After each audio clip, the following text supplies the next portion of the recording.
সচিবালয়ে প্রবেশ নিয়ে আমাদের যে তদন্ত কমিটি করা হয়েছিল সেটা আজকে শেষ দিন, এটা প্রাথমিক রিপোর্ট দেওয়ার। তো আজকে পর্যন্ত আমরা কাউকেই অ্যালাউ করছি না সচিবালয়ে প্রবেশ করার জন্য। আর এই জন্য আজকে আপনারা প্রবেশ করতে পারছেন না। আরেকটি বিষয় হচ্ছে যে সচিবালয়ের নিরাপত্তা বিঘ্নিত হয়েছে এর আগেও বিভিন্ন সময়ে।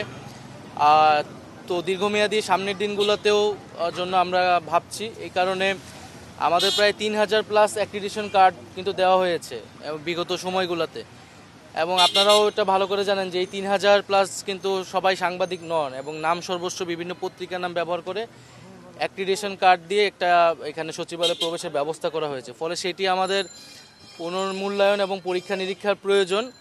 তো সেজন্য আমাদের কিছুটা সময় লাগবে। আমরা একটা নির্দিষ্ট সময়ের মধ্যে সাংবাদিকদের আবেদনের ভিত্তিতে নীতিমালা অনুযায়ী নতুন করে আবার স্থায়ী পাসের ব্যবস্থাটি করব, এবং সেই সময় পর্যন্ত একটা সীমিত সংখ্যা একটা অস্থায়ী পাস আগামীকাল থেকে দেওয়া হবে সাংবাদিকদের। আমরা সাংবাদিক সংগঠনগুলোর সাথে বসবো, যারা সচিবালয়ের সংগঠন এছাড়াও যে বাইরের সংগঠনগুলো রয়েছে তাদের সাথে বসে, মিডিয়া হাউসগুলোর সাথে বসে একটা নির্দিষ্ট সংখ্যায় অস্থায়ী পাস দেওয়া হবে। সেটা কি কালকে থেকেই আপনারা প্রবেশ করতে পারবেন সচিবালয়ে।